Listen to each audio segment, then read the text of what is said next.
Hello guys, welcome back to Campy with Ifraz. আমি পারভিন আর ইফরাজকে দেখতেই পাচ্ছ। তো আজকে বেশি কথা কিছু বলবো না, শুধু বলতে চাই আমাদের সেকেন্ড স্বপ্ন পূরণ হতে চলেছে। সেকেন্ড স্বপ্ন মানে প্রথমটা তাহলে কি, প্রথমটা হচ্ছে 1 মিলিয়ন কমপ্লিট, সেটা তো হয়েই গেছে। আর সেকেন্ড স্বপ্ন যেটা, সেটা তো তোমাদের সাথে শেয়ার করব। চলো দেখতে থাকো। আর ইফরাজ এখন দুপুর, এখন ইফরাজ ঘুমোবে, তাই তো? ইফরাজ ঘুমিয়ে যায়, তারপরে তোমাদের সাথে শেয়ার করবো আমাদের স্বপ্ন, সেকেন্ড স্বপ্নটা কি। চলো দেখতে থাকো। তো গাইজ, এখানে তোমরা দেখতেই পাচ্ছ ফল, আর এটাই হলো আমাদের দ্বিতীয় স্বপ্ন। তো তোমরা ভাববে এবার হয়তো যে এটা কি করে দ্বিতীয় স্বপ্ন হলো। তো গাইজ, এটা আমাদের অনেক দিন থেকে ইচ্ছে ছিল যে গরিব দুঃখীদের জন্য কিছু খাওয়ার দান করব, এটাই ছিল স্বপ্ন। তো সেই স্বপ্নটা আজকে সত্যি হবে। আর ফল, যেহেতু ফলটা দেওয়া হবে ইফতারের জন্য, মানে যারা দুমুঠো খাওয়ারের জন্য, দুমুঠো চালের জন্য যারা বাড়িতে বাড়িতে ঘুরে বেড়ায়, মানে তাদেরকেই, মানে যারা ভিক্ষা করতে আসে, চাইতে আসে যারা, তাদেরকেই দেওয়া হবে ইফতারের জন্য। যেহেতু এটা রমজান মাস বলে কথা, তো সেই জন্য ইফতারির জন্য তাদেরকেই দেওয়া হবে। ফলের সাথে সাথে এই যে ব্রেডগুলো দেখতে পাচ্ছ, ব্রেডও দেওয়া হবে। আর এদিকে আছে পাতিলেবু, মানে শরবতের জন্য দেওয়া হবে। তো এগুলাই অ্যারেঞ্জমেন্ট করা হয়েছে। আর এদিকে দেখো, ভেবেছিলাম ইফরাজকে ঘুম পাড়াবো, কিন্তু ঘুম পাড়ানোর আগেই ওর চুল কাটিংয়েরও একটা ব্যাপার ছিল। ওটা সকালের দিকে হওয়ার কথা ছিল, কিন্তু টাইম না হওয়ার জন্য বিকেলে এসে তখন কেটে দিচ্ছে। আর ইফরাজের চোখে তো ঘুম আছেই, সেই জন্য সে চুপচাপই বসে আছে, কোনো কথা বলছে না, একদম স্ট্যাচু হয়ে বসে আছে। আর চুল কেটে নিচ্ছে, দেখো ভালোভাবেই চুল কেটে নিচ্ছে। ইফরাজের হয়ে যাওয়ার পরে আবার ইহানকেও নেড়া করা হবে, মানে ওর চুলটা টোটাল কেটে দেওয়া হবে, মানে নেড়া করে দেওয়া হবে। আর যেহেতু অনেকটাই গরম পড়েছে, আর ঈদও সামনে, মানে আর 2-3 দিন বাকি আছে ঈদ। তো সেই জন্য ঈদে তো একটু সাজুগুজুর ব্যাপার থাকে, তো সেই জন্য করিয়ে দিচ্ছি। আর আমি ওদিকে ইফরাজেরও ভিডিও করছি, আর এদিকেও ভাই ভাবি দুজনে মিলে প্যাকেটগুলো রেডি করে নিচ্ছে। তো এই ভিডিওগুলোও নিয়ে নিচ্ছি। আর ইহানকে দেখো, ইহানেরও চুল কাটা হবে। দেখো ইহানের মাথায় তো অল্প অল্প চুল বেরিয়েছে, যেটুকুই আছে ওটাকেও আবার নেড়া করে দেব। খুব গরম পড়েছে তো। আর ওদিকে দেখতে পেয়েছিলে যে ছলার প্যাকেটটা পুরো পড়ে গিয়ে মানে ফেটে গেছে, ছড়িয়ে গেছে। তো গাইজ, ওইগুলোই ছিল আমাদের ইফতারির অ্যারেঞ্জমেন্ট, মানে ছোলা, খেজুর, তারপরে ফল সব রকমের ছিল। আর শরবতের জন্য চিনি, লেবু, ব্রেড, এইগুলোই ছিল। আমরা যতটুকু পাচ্ছি ততটাই অ্যারেঞ্জ করার চেষ্টা করেছি। আর পরবর্তীকালে আল্লাহ তাআলার রহমতে আমরা আরও বেশি কিছু করার চেষ্টা করব। ইফরাজের চুল তো কাটিং হয়ে গেল, এরপরে ইহানকে নিয়েছে এখন নেড়ো করার জন্য। ইহান চুপচাপ একদম শান্তভাবেই আছে, নড়াচড়া কিছুই করছে না। দেখো খুব সুন্দরভাবে কেটে নিচ্ছে চুল। আর ইফরাজ তো দাঁড়িয়ে দাঁড়িয়ে ইহানের চুল কাটা দেখবে বলে দাঁড়িয়ে আছে, বলছে আমি ভাইয়ের চুল কাটা দেখব। তো ওদিক থেকে এসে দেখি এদিকে ছলার প্যাকেট, চিনির প্যাকেট, সব কিছু প্যাকেটগুলো করা হয়ে গেছে। এরপরে একটা একটা করে, মানে বড় প্যাকেটের মধ্যে সব কিছু, মানে একটা একটা করে সব কিছু দিয়ে প্রত্যেকটা প্যাকেট করে রাখা হয়ে যাবে।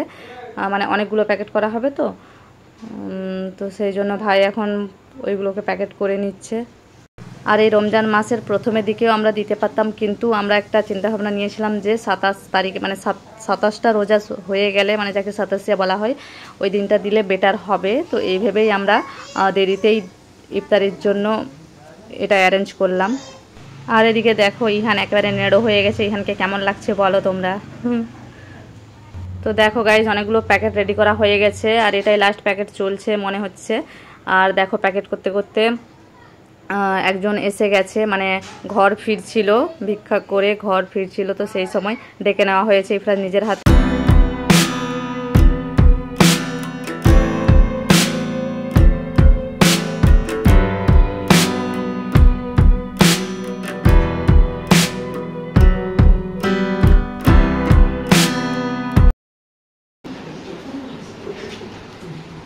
মনা, তুমি দিয়ে দিয়েছ? হ্যাঁ, আরও অনেকে আসবে, সবাইকে দিয়ে দেবে। হ্যাঁ হ্যাঁ, চলো। তো সব প্যাকেট কমপ্লিট হয়ে গেছে। আর ওই যে দেখো ইফরাজকে বাইরে কি করছো, লাগাতে পারছো না? দাও, আমি লাগিয়ে দিচ্ছি। চলো চলো। তো গাইজ এর পরে ইফরাজ নিজের হাতে ইফতারি করার জন্য সবাইকে ফলগুলো হাতে তুলে দিয়ে দেবে। তো দেখো এখন একজন এসে গেছে আর ইফরাজ নিয়ে গেছে ফলটা দিতে।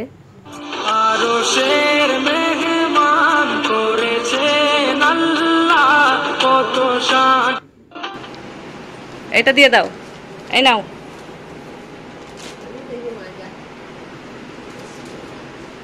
এই নাও, এই টাকাটা দিয়ে দাও।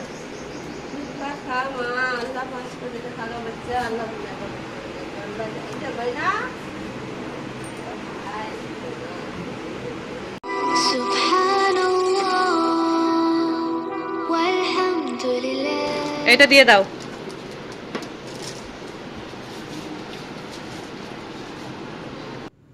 गरीबों की सुनो वो तुम्हारी सुनेगा, गरीबों की सुनो। এটা দিয়ে দাও, এটা দিয়ে দাও টাকা।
তো গাইজ আমরা যতজনের অ্যারেঞ্জমেন্ট করেছিলাম ততজন কিন্তু আসেনি আজকের দিনে, মানে এখন সন্ধে হতে যায়।